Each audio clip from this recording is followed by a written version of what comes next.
No movement. There's nothing happening in the Strait right now. So there's no progress, quote unquote, with getting those through. Apparently, America is planning to launch some kind of extraction mission to get those that are stranded at this moment in the Strait. We will in a moment talk about what Iran is planning to do about it, because if there's one thing that we have learned since February 28th, when this war kicked off, it's strangely enough that certain Iranian media outlets have been much more accurate with the foretelling of what's going to happen the next few days or week. It's been pretty freaking consistent too, where we'll say one thing and we'll kind of look at it side-eyed like, okay, is that actually going to happen? Is that actually what's going on? And then when we look at the Iranian side, which we try to do as much as we can on the show to get a full scope view of the process. We don't want to get propagandized, but hear me out. I believe we're being more propagandized by our own country. So devil's advocate. Iran has a different take on what's going on. But let's see what the markets are doing. The markets right now for crude oil, this is light crude. So pre-Iran war, you'll see the marker was a lot lower. We were in this like mid-60s, low 60s-ish range. Then we hit February 28th, and all of a sudden, we have been trickling above $95 to $100 per barrel. Now, if we just go to that bottom where it says 1 week, so we'll see the news comes in at this initial drop. The news comes in right there, a little bit earlier, go a little bit earlier. Keep going. Right around, a little further. No, I'm further the other direction. I'm communicating terribly. You see where it starts to drop off? Right here?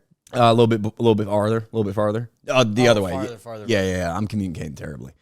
So this is when we get the day of saying, okay, we actually have some progress. And as we can see, over the next 24 hours, the price of a barrel would start to drop significantly, going from over 100 to, where does it get at its lowest? Does it peak below 90? All the way at the lowest? Yeah, 88? Peaking down at 88.9. But as of this morning, as we shoot this, it's going back up. Bing, bing, bing, bing, bing, bing, bing. Can you go to 1 day? Yeah. So it's going back up. That's interesting. Why do we think that is? Let's go to our next tab. Maybe we'll have a little bit of insight from our good friends at Twitter.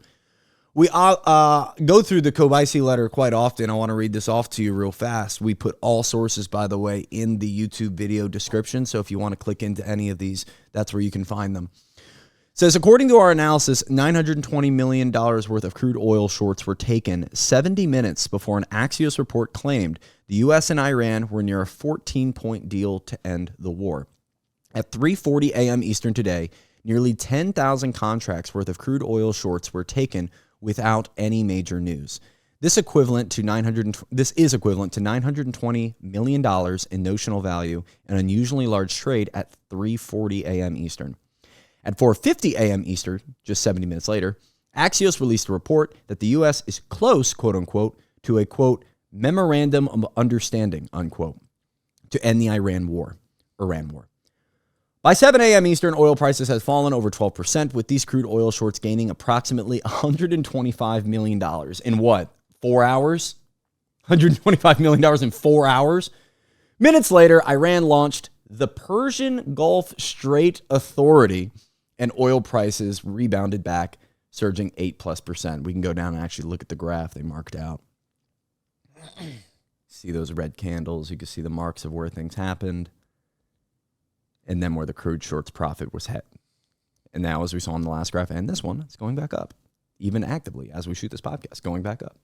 Okay, let's check on a couple other markets, and then we're going to look into why this is important. That Persian Gulf Strait Authority. This is urea. Urea took another tiny little dip. We're hoping that this gets back down to a reasonable level like we were towards the end of 2025 and even before the war, 2026. Price somewhere in the $400 range, still sitting at $577, had peaked over $700. This is nitrogenous fertilizer. And if you know anything about food, I love food. I've eaten food my whole life. fertilizer is extremely important for a lot of the food, especially corn, especially wheats, oats, fertilizers for things like peanuts, even cotton, soybeans. And as we covered on our last video, farmers are struggling. What do we got pulled up here? Gold? Sorry, I just saw gold. I just want to see how much it went up. Yep. They were talking about it a while ago. Gold's always moving, baby. It looks like it's kind of... Yeah, it took a correction after the beginning of the year. Silver did as well. A lot of people were speculative around why that it actually happened, but it still is a fantastic hold if you're looking for a storage of wealth long term. We were yelling about that on this show a year and a half ago. Silver and gold would be the play.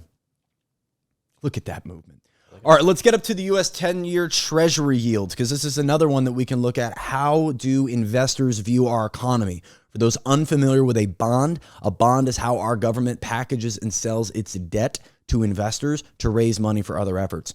So when we have investors that are seeing positive marks in our economy, they're willing to take a lower yield, meaning a lower bond yield, meaning this number is in the 2s, 3s, somewhere in that range.